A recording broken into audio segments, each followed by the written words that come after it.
long-standing devotees in Boston. And it was a short email, and he asked me, which is your favorite verse in the Bhagavad Gita? And oddly enough, I had never been asked that question before. So I didn't have an immediate answer for that. And I was thinking, if I had to choose between, among all these verses, it was not easy to choose what's the most favorite one. But there was one verse that kind of stuck out for me. It had a special significance for me because let me get to the verse. It's in 18th chapter, 52nd verse. If you have a copy of the Gita by your side. But before we go to the verse itself, let me tell you why that particular verse. So I spent time in Delhi, in our Delhi Ashrama in the early 80s. And even before I was in Delhi, in 1980, on my way to Belur Math, I was for 4 years in our Ashrama in Bombay. And then I was to go for a 2-year training in Belur Math. So instead of, there are direct trains from Bombay to Calcutta. But I decided that I'm going to go in the longest route possible. So I first went to Vrindavan and Delhi and Haridwar and Banaras. And for 3 weeks after that, I reached Calcutta. The main reason I wanted to go to Vrindavan was, that time there was a disciple of Holy Mother staying there. His name was Gopesh Maharaj, Swami Saradeshanandaji. And I had heard a lot about him, and he had a chance to serve Holy Mother, and was really something that I really wanted to meet him. And then sometimes, as it often happens with, if you postpone meeting someone, and then what if I don't ever meet him again? You know, he was already fairly advanced in age. And so when I told the Swamiji in Bombay that I wanted to go to Calcutta via Vrindavan, he was shocked. He said, you can go to Vrindavan anytime afterwards. Why do you want to go now? And the only thing that, one good excuse I had was I told the Swamiji, who was the head of the center in Bombay, I said, look, this is this one desire in my life I have to meet Gopesh Maharaj in Vrindavan. Now I'm going for a 2-year training in Belur Math. What if after 2 years I decide to go to Vrindavan, and by which time he has attained Mahasamadhi and I don't get to see him? Then I said, this regret I will have for the rest of my life.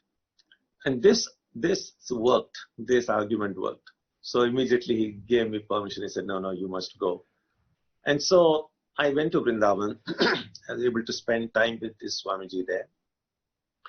And then I was for 2 years in Belur Math. And as it so happened, after completing my training in Belur Math in 1982, they posted me to Delhi. And so I was in Delhi for a year and a half. And because Delhi and Vrindavan are so close, I got a chance to visit Vrindavan more often then when I was in Delhi. So it was a very special thing for me every time I visited him. And then 4 years later, when I had sannyas, one of the first things I did was to then write to him, seeking his blessings. And he wrote a beautiful, I still have preserved that letter with me. He wrote a nice letter to me in Bengali. And then one important thing, he quoted this verse, 1852, entirely in that letter, and said, keep this verse in your mind and try to follow it all through your life. And which is why I wrote to this gentleman who had asked me what my favorite verse in the Gita was. And I said, well, this is my favorite verse. So because this exchange happened just in the last 2 days, I thought today I would we can reflect a little bit. We can reflect a little bit on this verse. Now this is actually a set of 3 verses. It's 51, 52, and 53. The qualities that are necessary in order for us to become enlightened. And the 3rd verse, 53, ends with Brahma Bhuyaya Kalpate. Brahma Bhuyaya Kalpate means such a person becomes Brahman. And Brahman, as we know, is that infinite. So we become infinite in the sense that we realize that our true nature is infinite. And this gets described in different ways. You can say you realize God, you attain nirvana, you attain moksha. We can describe it in any number of ways. So this set of 3 verses gives the essential qualities necessary for us as spiritual seekers to realize God. And what we find is it's a great summary, because the qualities mentioned here have been discussed at various points in the earlier verses in the Gita, earlier chapters of the Gita. And so this is a very good summary. So let's look at these verses very quickly. So verse 51, I'll read the verse and then we will see quickly what it means. Buddhya vishuddhaya yukto dhrutyatmanam niyamya cha shabdadin vishayans tyaktva ragadveshau vyadasya cha. So one set of qualities. First, vishuddhaya buddhya yuktaha. Yuktaha means, literally means joined, but really means having, possessing. Vishuddhaya buddhya, a buddhi which is purified. So what does purification of buddhi mean? Every one of the 4 yogas can be considered as a method of purification. Bhakti yoga purifies our power of emotions and feelings. Now, emotions and feelings are a great power, but unless that power is purified, emotions and feelings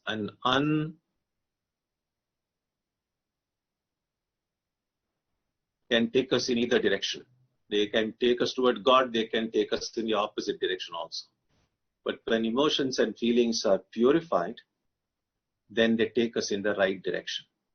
So first thing that Bhakti Yoga does is first purifies our emotions.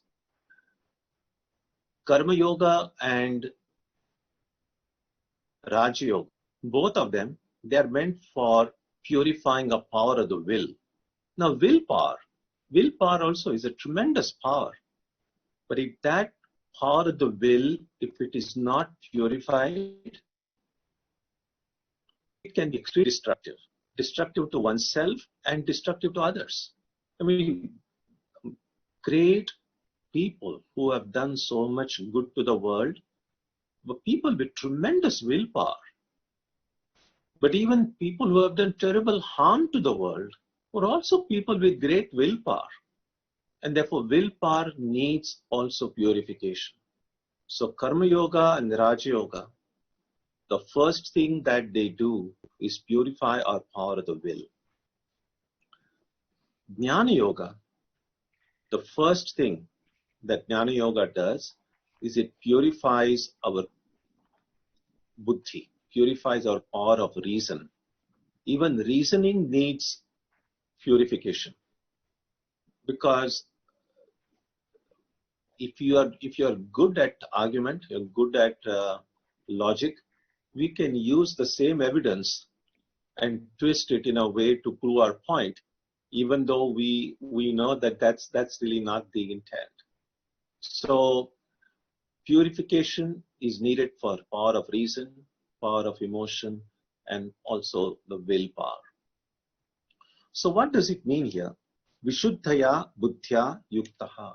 So one of the first thing necessary for us is purification of buddhi. And as I have mentioned on many earlier occasions, any kind of a study, and especially scriptural study, especially in spiritual life, we need a pure buddhi. Now, pure buddhi can be had through prayer. Purification of buddhi can be done through prayer. And the best prayer to purify the buddhi is the Gayatri prayer. That is why in Vedic system of education, the very first lesson on the first day, even before anything else was taught, the teacher says, here is the Gayatri, and repeat the Gayatri. That is that dhiyo yonaf prachodayat, that dhi. So buddhi, when it becomes awakened, when it is purified, it is often called, in the Upanishads and many of these old texts, they refer to it as dhi, or sometimes as medha. These are the ways often that purified, refined buddhi was referred. In fact, in the Gita itself, you'll find the word buddhi yoga, that Krishna says, I give you this buddhi. So that is that refined part within us. Now what that refined buddhi does is, when we read a text, when we read a scripture, when we read anything, we not only understand what the text is saying, but what is, as I say, between the lines. We're able to read between the lines. Because the deeper our understanding gets, the deeper layers that are there in these scriptures, those become available to us. That's why we can never stop reading the Gita. We can never say, oh, I finished the Gita. Nobody can finish the Gita. Only an enlightened person can say, I've finished the Gita. That is why even those who have this practice of reciting the Gita every day, even though not the entire Gita, sometimes people might do a chapter a day or a few verses every day. And so what they do often is, you begin with the first verse of the first chapter. And then you say every day you decide, I'm going to chant 10 verses. And then you keep on 10. And then one day you're going to come 700 verses. So after 70 days, if you do 10 verses every day, after 70 days, you're going to come to the end.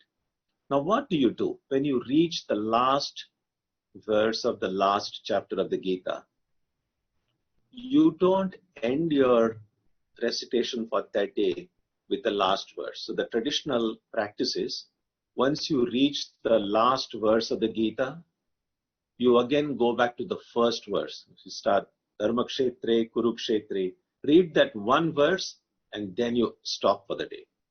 The idea is to say that the Gita can never be finished. It's an affirming an intent that I have finished this one reading of the Gita, but I intend to go through it again. And why do I need to go through it again?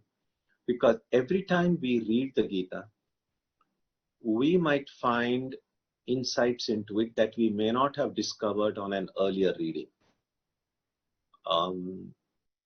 There's this one incident. This happened sometime in the late 80s, I think. I was in Chennai in southern India, and when Swami Ranganathanandaji Maharaj, who was the head of our Ashrama in Hyderabad in those days, so he came to Madras. He had a couple of lectures in the city, so he came. And so when he reached the center, as we always did, all of us monks, we went to his room to do pranam to him. And then he quoted one portion that comes in Swamiji's conversations, Swami Vivekananda's conversations. And so he said, and I forget the volume and the page number of the complete works, but it was a passage from the complete works. And so Swamiji said in one place, do you think these children of Ramakrishna are born to sit under trees and light dhuni fires? No, the world will learn from them how to work. And so Maharaj used to be always very inspiring. So he quoted, look, this is what Swamiji said. And it was wonderful. And so we all did pranam. And then that evening at night, when I went to his room to help him tie the mosquito net and all of that. So again he says, this is what Swamiji said. And he again quoted that same passage. So I said, oh, I had already heard him say that a few hours earlier. So it was nice to hear it again. Then next morning, again at breakfast table, again he mentioned it. So after I heard him quote that 4 or 5 times, and I was a little free with him. So once I was just with him and no one else was there. So I asked him, what's the matter? You have been like quoting that same passage now 4 or 5 times since yesterday evening. And then he said something which is so interesting. He said that previous evening, he was at the Hyderabad airport waiting for his flight to Chennai. And then he had this volume of complete works. And because he was waiting, the flight was a bit delayed. He was sitting in the airport and he was flipping through these pages and reading. And suddenly he came upon this passage. And he said he must have read this passage like 1,000 times before in his life. But he said, as he sat on the airport terminal, suddenly these words leapt and just kind of shook him. And he said, what a profound statement it is. The world will learn how to work from these children of Ramakrishna. And what he said was something which was very profound. That something we might have read hundreds of times before, and it may have been inspiring, but may not have hit us as hard as it did him that time. And that is the reason we need to read this text over and over again. We never know when the time is ready for us to understand some inner meaning of a passage. And so that is what this Vishuddha Buddhi, a purified intellect, a refined Buddhi can do. It can reveal to us the meaning of things that may not be immediately apparent. Then, Atmanam Niyamyacha. Atma here really means not, again, as I think I may have mentioned yesterday, I don't remember. The word Atman, we often try to distinguish Atman as distinct from the body and mind. But it's good to remember that the Atman is not some kind of a technical term. Atma simply means the self. And I mentioned yesterday, that the word Atma sometimes in the Gita can refer to the body. So here in the Sanskrit, you see the word Atma comes, but here Atma doesn't mean the Atman. Here really, by Atma is meant the body and the senses, which is presently what we think is ourself. When we say I or me, we are referring really to the body and the senses. And in that sense, therefore, Atmanam Niyamya means controlling both the body and the senses. So 2 things.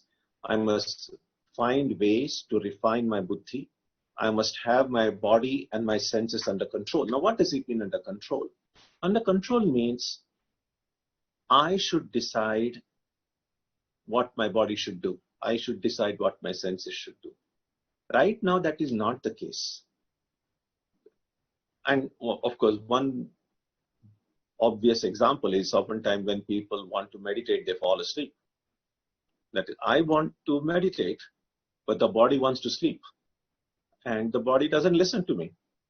So body is not under my control. I want to pay attention to the work that is on my hand. But there is an interesting television program going on, and my mind runs towards that. I'm not able to concentrate on what I'm doing. So my senses are not under my control. And so a second quality necessary in our spiritual life is to find a way that the body and mind and the senses become my instruments. They do what I need to do. And the ideal, and it might take time for us to reach that ideal. Swami Sharadanandaji, who wrote that brilliant biography of Sri Ramakrishna called the Ramakrishna Leela Prasanga, and English translation is called Ramakrishna the Great Master. And there's a new translation now recently by Swami Tyagananda called Ramakrishna and his Divine Play, I think. So when he was in Udbodhan, taking care of Holy Mother, and he used to call himself a doorkeeper of Holy Mother. So those of you who may have gone to Udbodhan office where Holy Mother and stayed, it's kind of a tiny little house, and just at the entrance there is a small little room where Swami Sharadananda used to sit. And sitting there while people constantly coming and going, entering and leaving, keeping an eye on what's happening, that was the time he said he sat and wrote this brilliant biography. And so he said when he sat down at his desk, the desk is still there at which he wrote. So he said he used to tell his ears, don't hear anything else other than, and he said everything. He didn't need noise cancellation headphones. Everything became silent. So that's what, we don't have to until then it's okay to use a noise cancellation headphones. But I mentioned this to say that examples like this show us that it is possible to have the body and the senses fully under control. Then the third quality necessary, Shabdadin Vishayan Tyaktva, all these external sounds and other sense objects, keeping them out. Now when we are engaged with them, it's understandable. When we go out to work, when we are dealing, when you go shopping, we have to deal with sounds and smells and things in the world. So that time, we have to engage with them. But there are also times in the life of a spiritual seeker when we are praying, when we are doing japa, when we are doing meditation. That time, these external sounds and smells and all these, they become a big distraction. They intrude into our inner life. And so, just as we just now spoke about noise cancelling headphones, what we try to do often, therefore, when we try to meditate, the way to shut out the world, we try to close our eyes while meditating, because then at least all the color and sound, the form is kept out. We try to sit in a quiet place so that the sounds will be kept out. And then generally people don't eat when they are meditating.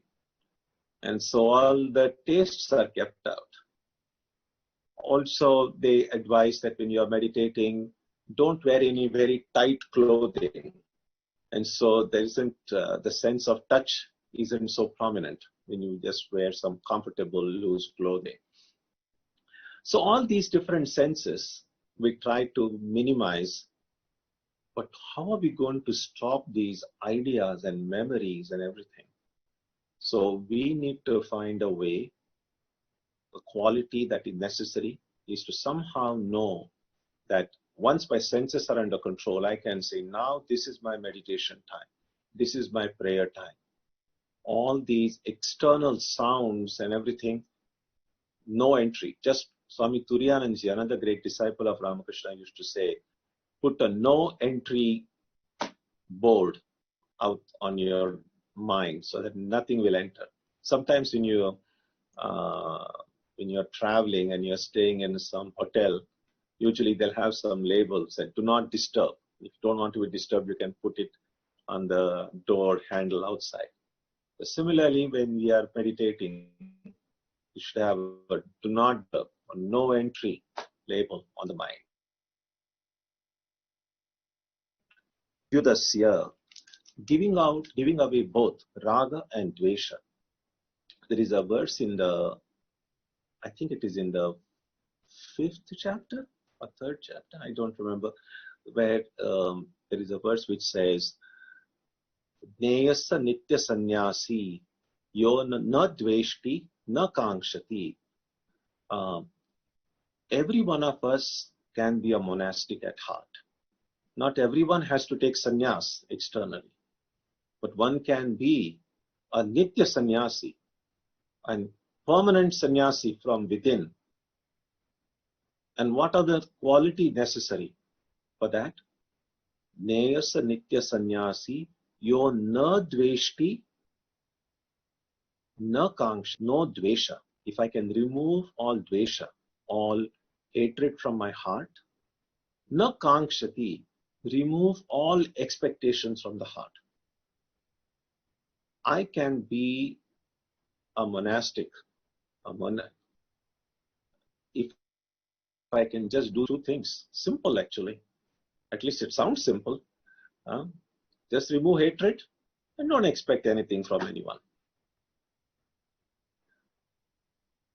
If I can do that, so that's the what is mentioned here, raga dvesha. So both attachment and hatred. If I can minimize both raga and dvesha. So four things that are mentioned here. First, refinement of buddhi. Second, controlling the mind and the senses. Third, keeping this external sensory inputs like sound and smell, everything out, and giving up both attachment and hatred. Then verse number 52. This was the verse Gopesh Maharaj had recommended for me. Vivikta sevi laghvashi yatavakaya manasaha dhyana yoga paro nityam vairagyam samupashritaha. So another set of practices or discipline necessary to realize God. First, Vivikta sevi. Vivikta sevi means finding a quiet spot, finding a secluded spot. For the first 2 or 3 months after lockdown, that was not too difficult to find because everyone was at home. There was not too much sound. And then we know it's not so easy to find a secluded spot and remain secluded. That's why after a while, after some time, people started getting restless. They said, oh, I need to go out. We need to find ways to connect with other people. So we know the difficulty of seclusion. Sri Ramakrishna used to say that find a solitary spot to retire to now and then. And he would then, in Bengali, it's very alliterative effect. He used to say, mone, bone, or kone, which really means go to a wooded area. If you have a nearby wooded area where no one will disturb you, that's a nice place to go to and sit and pray and meditate.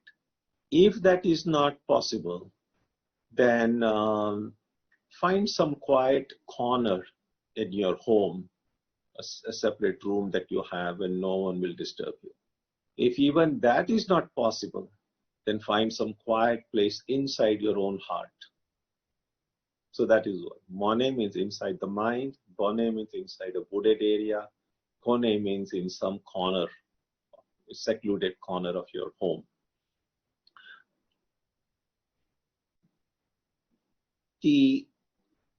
Nowadays it's not always easy.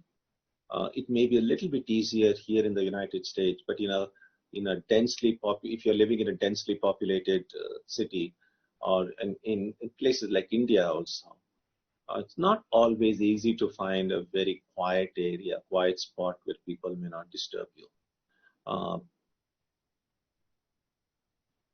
And not many people want to remain in a very secluded spot either. And one of the challenges of seclusion is that we are just dealing with ourselves. There's nobody to deal with. And oftentimes when people are by themselves, they get bored,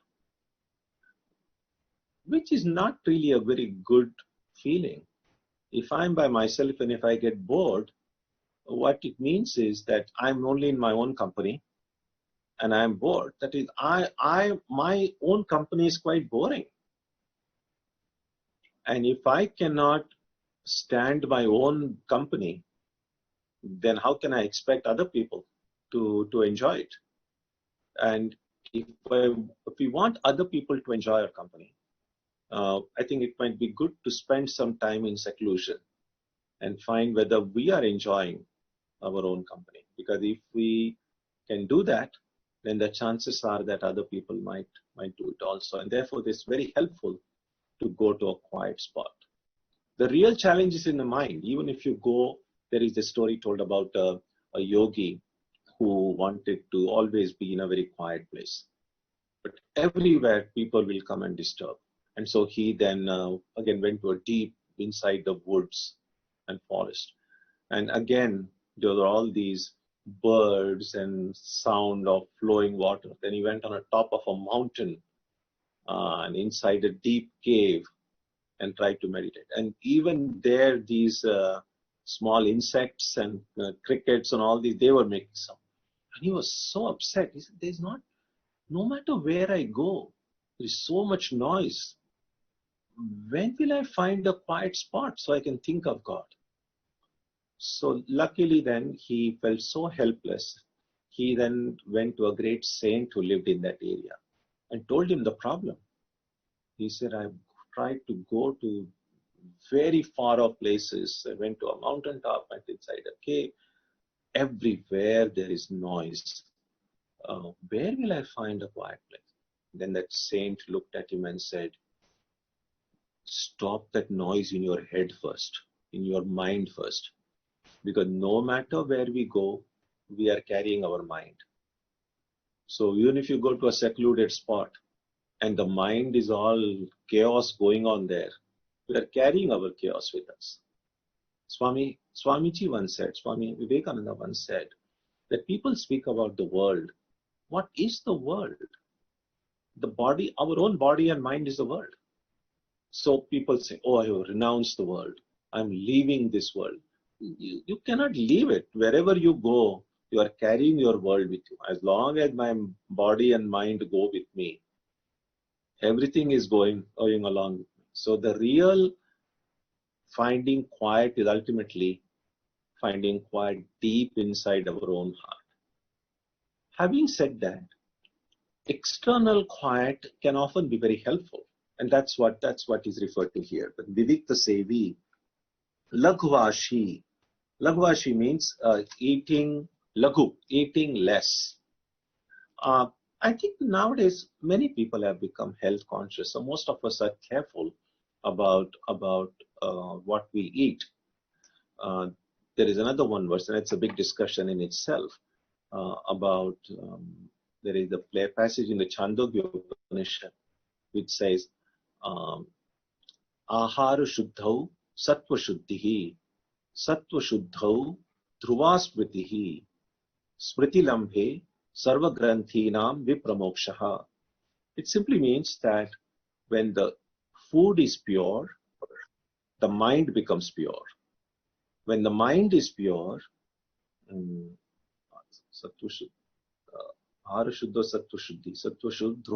the mind is pure, the memory becomes stable. The memory is stabilized.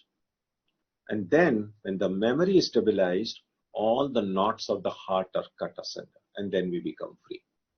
So the memory means the memory of my who I am, the memory of God, or remembering God, or remembering our true nature.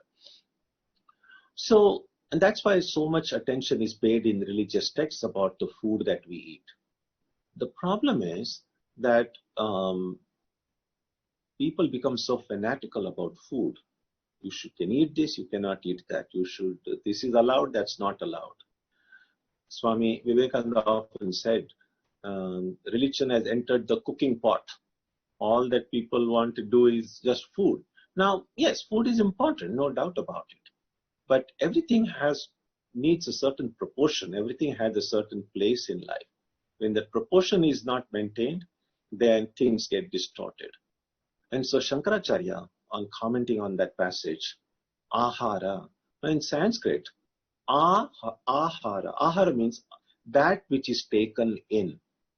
And so, of course, food is something we take in. So ahara can mean food.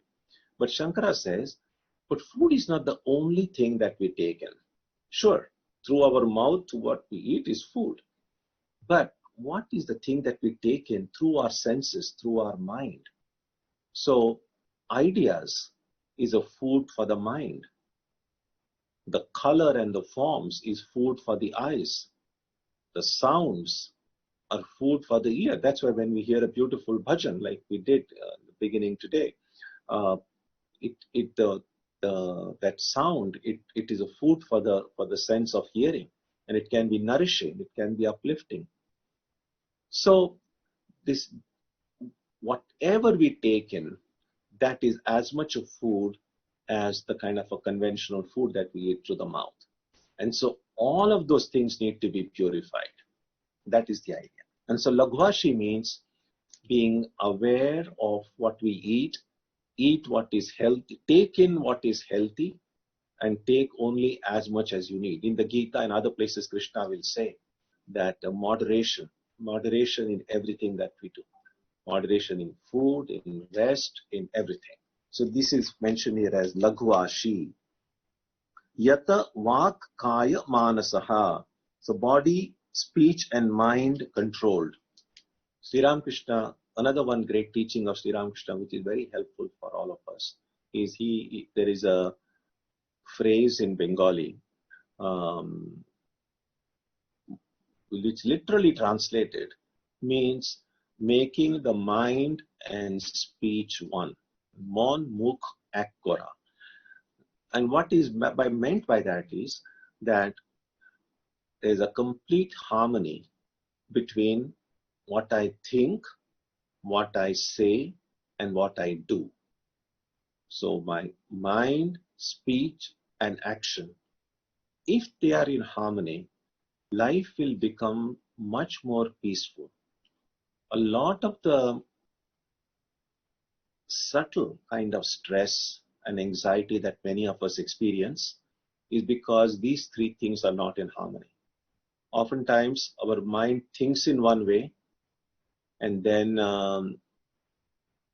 we say something else. Oftentimes, we don't always say what we think.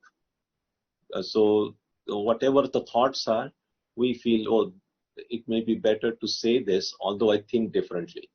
So our thoughts are different, what I say is different, and then what I actually do is still different.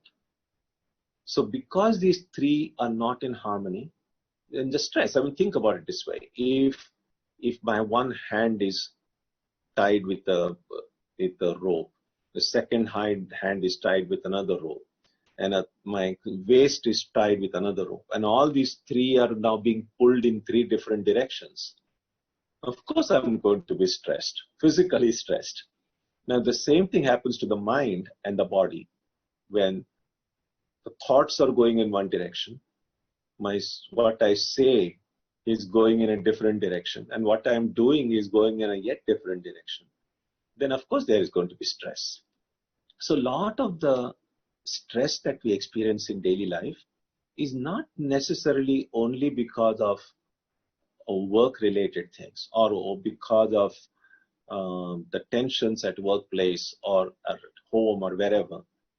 A lot of the stress is because of these conflict. And sometimes it's very subtle. We ourselves may not be aware of it.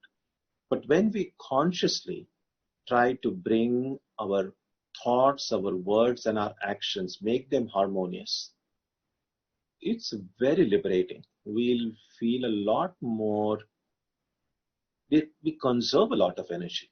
We'll really feel very good. And even if we are not able to do it perfectly, even an imperfect practice of it also can be very, very beneficial. So that is what is meant by Yata Vakaya Manasaha. Dhyana Yoga Paro Nityam, engaged in meditation and concentration. Dhyana Yoga. And many of us who have a spiritual practice, a daily practice, if I can hold on to that practice, now it's possible that someday that practice may be great, some days it may not be so great, some days the quality of the meditation would be good, some days it may not be good. The true spiritual seeker, an earnest spiritual seeker, is not affected by these ups and downs. These ups and downs occur in everyone's life. Sri Ramakrishna gives the example of a hereditary traditional farmer. And so he says there are sometimes when there is plenty of rain, or sometimes there is no rain, sometimes there is a drought. But a traditional farmer will keep on doing the job and may have to suffer if the rains are not enough. But they keep on doing. On the other hand, there may be sometimes people from cities who have got some funds to invest, and then someone tells them, oh, nowadays, if you can do farming, you can earn a lot more money. And then they can maybe go to some, buy a farm and then start farming. And then maybe 1 or 2 years you find, oh no, there's no rains and it's so uncertain. And I'm not able to make as much money as someone said. And they just sell the farm and then go away. But those who are hereditary, who have been doing it generation after generation, they are not discouraged. They say, this is what we do. So in spiritual life, we have to be like those traditional hereditary farmers. You cannot say, oh, now I'm too stressed, I'm too tired, so I'm not going to stop. I'm still going to stop meditating now. And let me see, maybe after 6 months, I'll take a look at it again. But if you are honest, you said, doesn't matter. Even if some days I'm not able to meditate well, I'm still going to do it. I mean, think about breathing. Sometimes people are not able to breathe as well as they do on some other days. Maybe there is a congestion in the lungs, and for different health reasons, people might have difficulty in breathing well. But nobody said, oh, this now breathing is so difficult, it's so problematic, I'm going to stop breathing now for some time. We don't do that. No matter how difficult it is, we say, I am going to do it because we feel that's necessary for my physical survival. Do we feel like that about our spiritual practice? Do I feel that my daily prayer and meditation are as important to me, perhaps more important for my own survival as breathing is, or as food is, water is? Now that is what Dhyana Yoga Paro Nityam, that word Nityam is important. So doing our practice regularly with faith, with devotion, with sincerity, that is what contributes towards my realization of God. Vairagyam samupashritaha, and possessed of detachment. Anything that binds me to this material, perishable world is an obstacle in spiritual life. Now, the word detachment often gets misunderstood because detachment seems like, well, I must have to cut myself off from everyone. But that's really not the intent. Attachment and detachment, both these words are primarily psychological terms. They are internal. So attachment, although it manifests as attachment to people, places, and things, is primarily an attachment to one's own ego. Because even when I am attached to people, places, and things, I'm attached to them because they mean something to me. I wouldn't get attached to anything if it didn't mean anything to me. So there are things which bring some meaning to my life. And that's why any kind of an attachment is primarily an attachment to one's own self. There is that very inspiring passage in the Brihadaranyaka. Atmanastu kamaya sarvam priyam bhavati. Whatever we like, whatever becomes dear to us in life, that is dear because it makes something to me.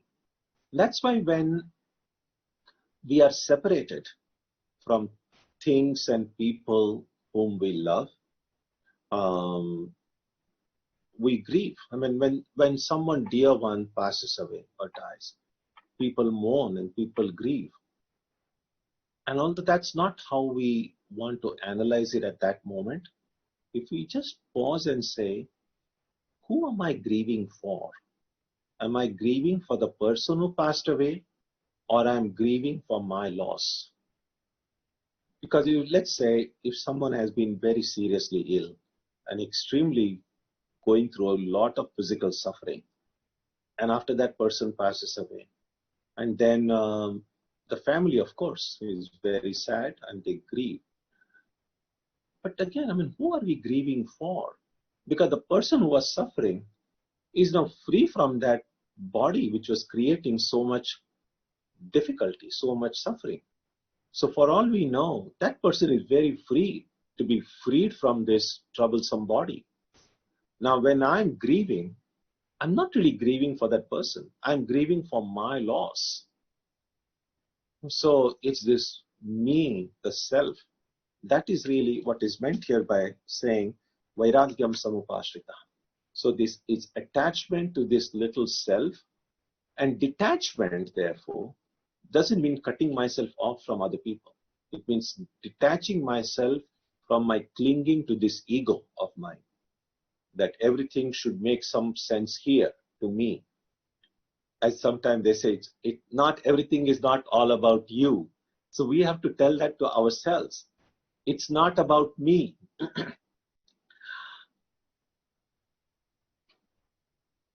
Oddly enough, only when that detachment comes, or to the extent that detachment comes in our life, we are truly able to love. The love of these great ones, the love of Krishna or Rama, the love of Ramakrishna, love of Jesus, the love of Buddha, their love is so strong, so powerful, which we can feel even today through centuries have passed. We feel that because they were not attached to any of us. They were not attached to their own little, puny little ego. And because of that sense of detachment from that tiny little ego, they were truly able to love everyone. And we are able to feel the power of their love today. So if we truly want to love, not just love God, but love even our family, our friends, and everything around us, we should become detached. Because only through detachment, this real love will come. A love is really about the object of my love. Love, the basic quality of love is not me, but you. Your happiness is what I seek. That is love. And for that, I need to be detached from myself. If I'm very conscious about, I'll make you happy only as long as you make me happy, then that's a transaction. That's shopkeeping. I give you this, you give me that. But love means I'm not even thinking of myself. In fact, to the extent a true love person will say, I'm willing to suffer if necessary, if it is going to make you happy. Now that is love. And that kind of attitude can come to us only if there is real detachment. So that is what Vairagyam Samupashrita. And then finally, verse number 53. So what are the qualities, things that we need to give up? Ahankaram, balam, darpam, kamam, krodham, parigraham, vimuchya. So giving up all of these things. Ahankaram, ego, balam, power. Power that makes me want to control and manipulate other people. Darpam, pride, kama, lust or desire, krodham, anger, parigraham. Parigraham means property. Now, what this means is,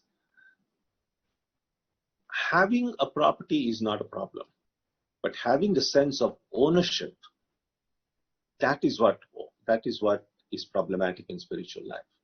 We can have everything around us, but to then think this is mine.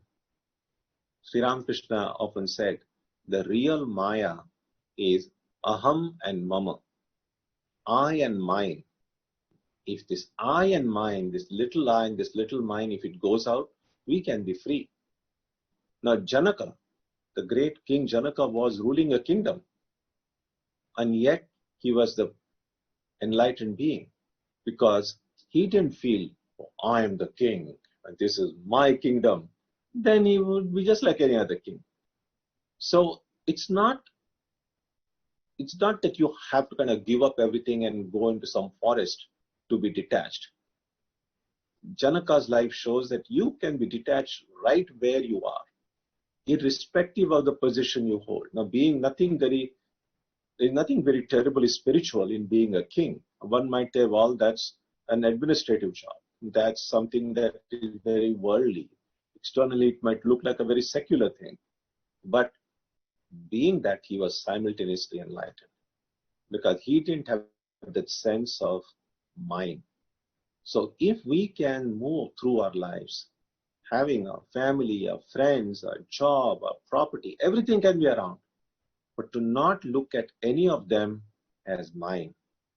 That is, I was thinking about the story which Hari, you mentioned yesterday about Abhimanyu's death, and how Arjuna could not overcome that grief, and then how Krishna took him to heaven, and then Abhimanyu couldn't recognize him.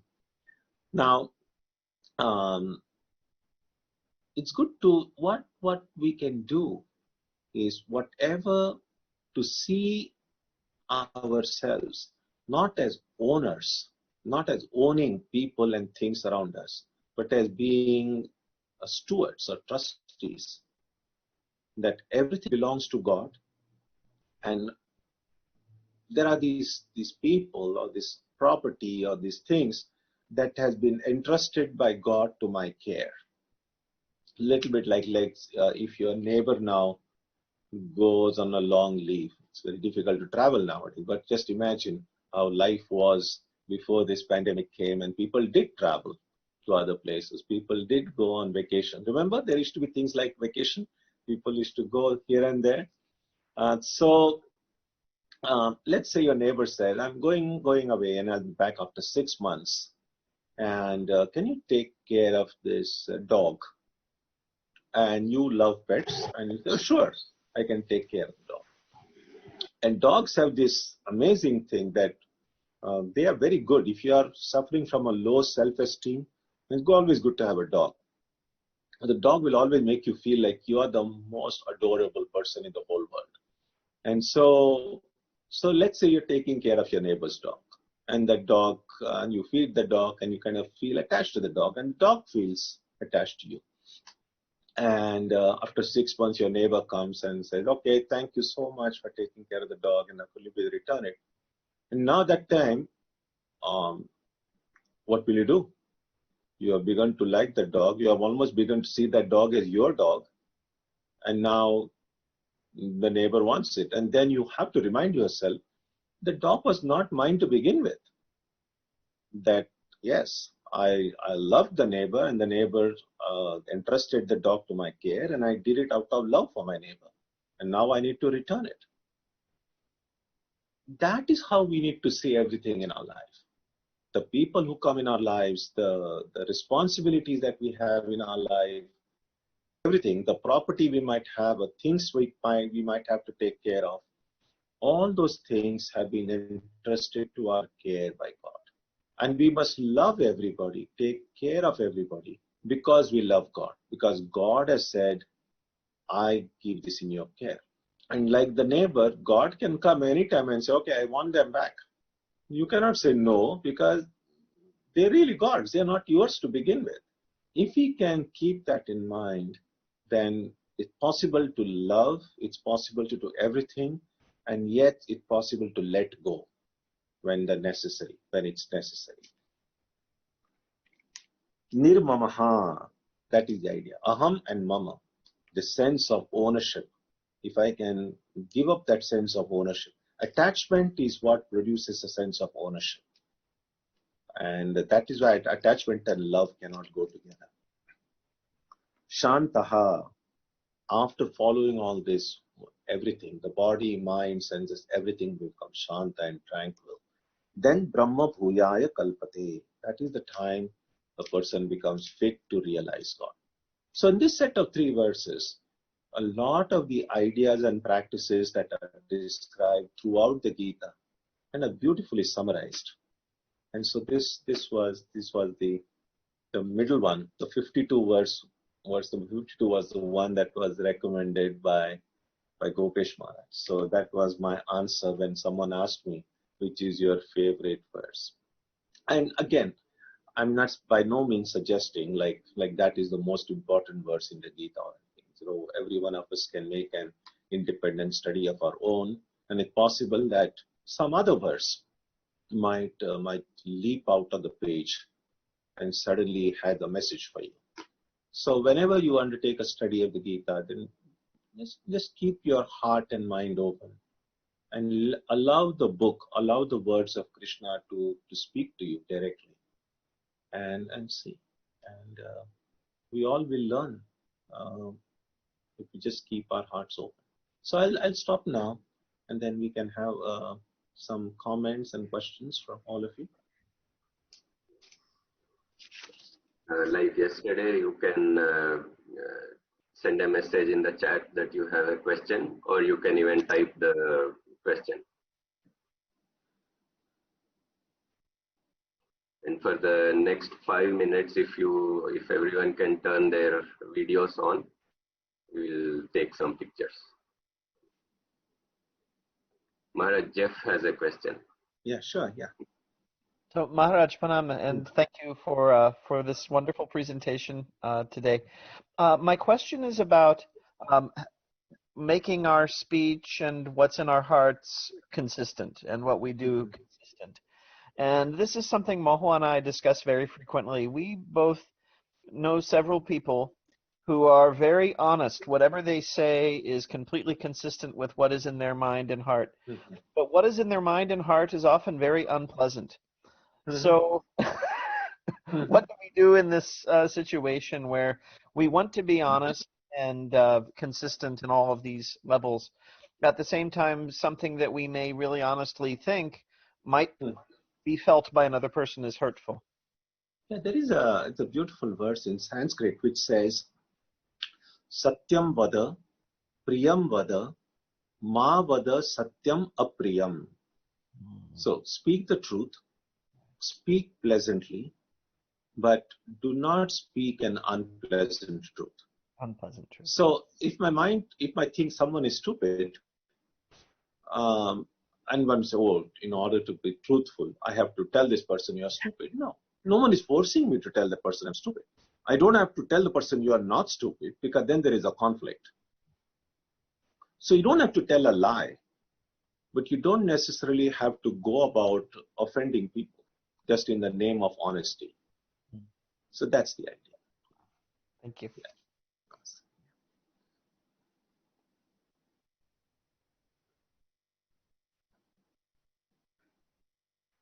Anybody else has any questions? White lie. What? Excellent. Describe. Give some more examples of a white lie.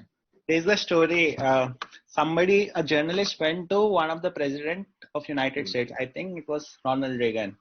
And was talking to his spouse or someone at his house and asking, does Ronald Reagan ever drift away from truth? And she said, occasionally, yeah. Wait, as a president, he can say lie? Yeah, there's some lies which are not too harmful. Then the journalist was too curious. He's bound by what to tell the truth only. And then, can you give me an example where the lies, where he can lie? So she said, okay, forget him. I can give you my own experience. So I said you that it's wonderful meeting you when you came in. But do you know, is it a truth or a lie? Yeah, okay. I got it. Got the point.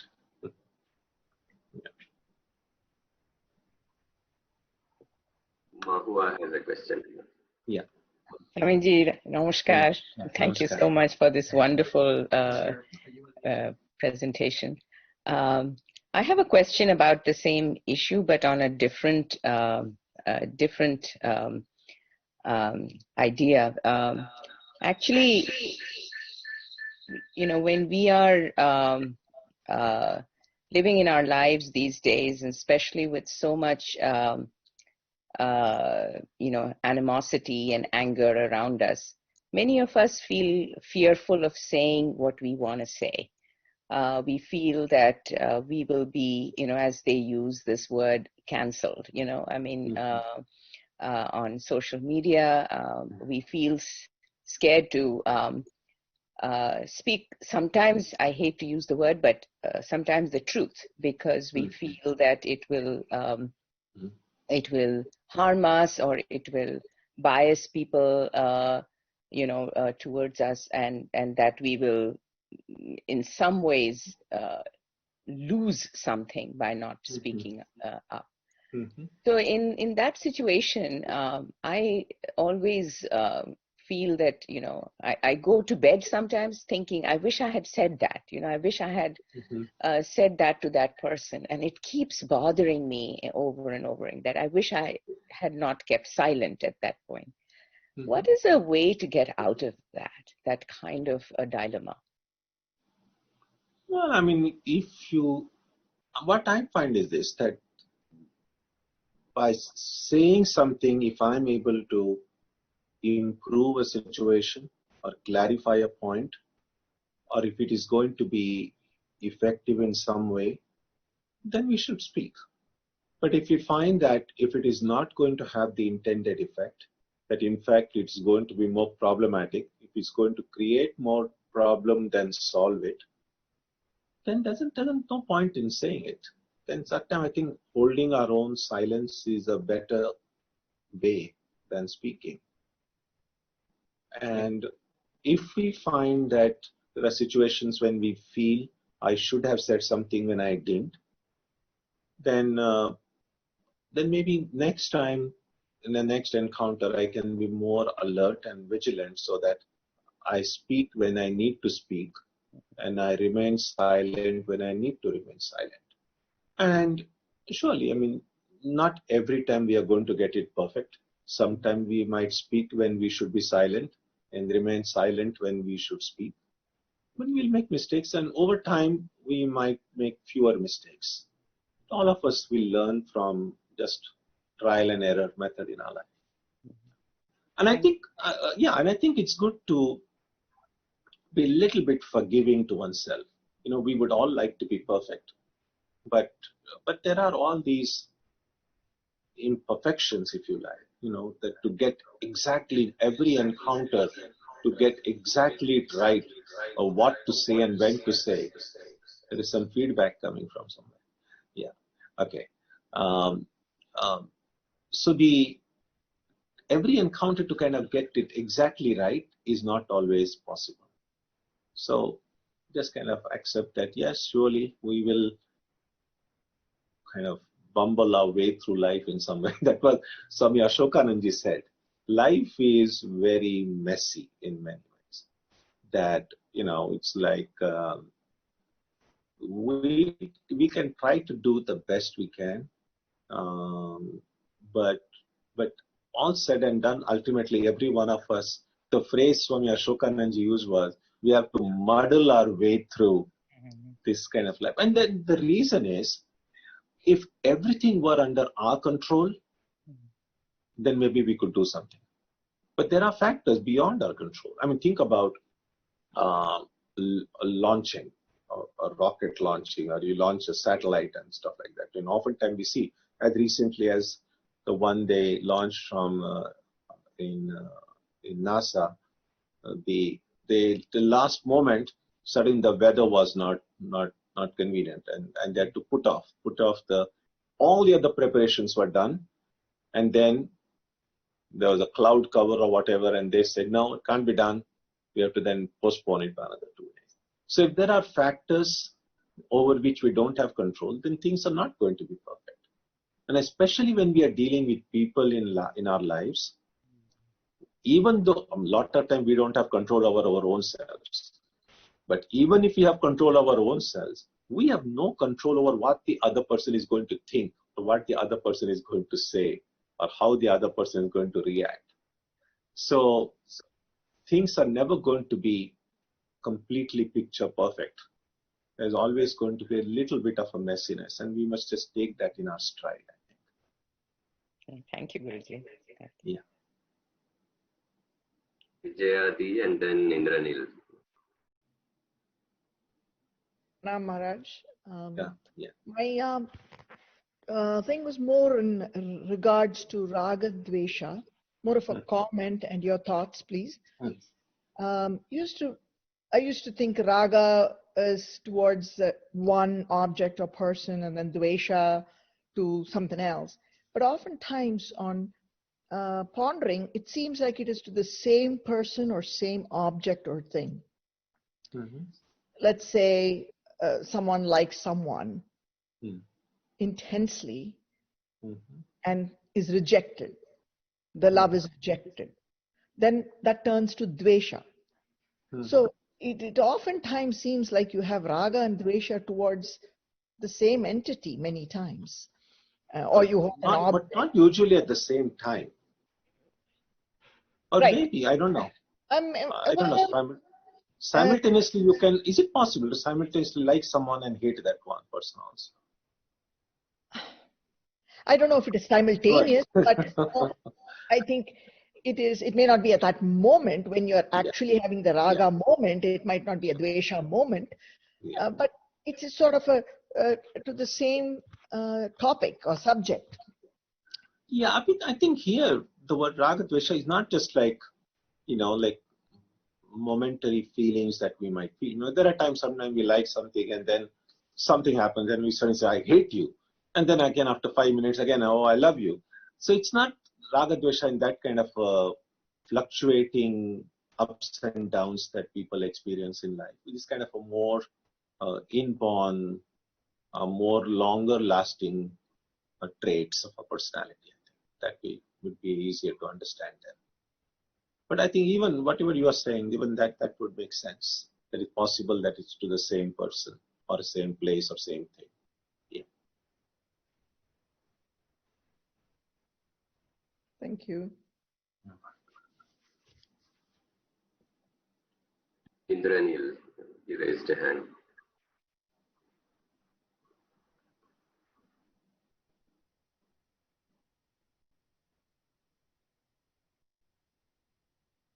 By the way, yesterday I spoke about that words in the Gita, Chaturvidha Bhajante Mam, how the 4 kind of people who turn to God.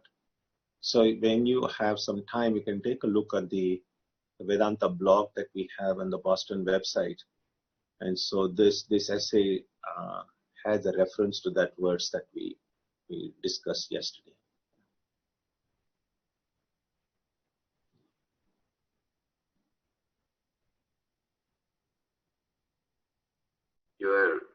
Your voice is not audible.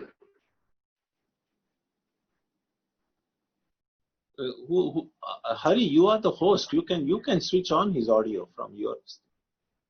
No, Maharaj. Only no? It's showing as unmute. But for some reason, we are not able to hear him. Okay.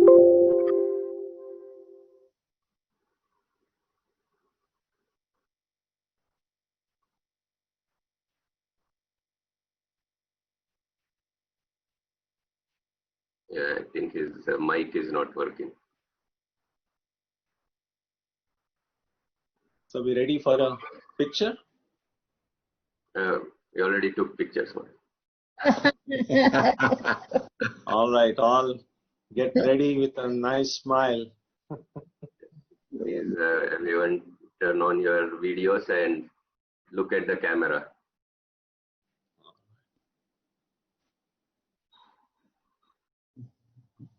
Done? No. One more.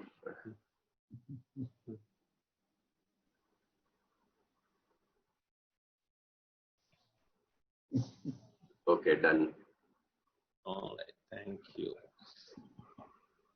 Thank so when do we meet tomorrow, Sushmita?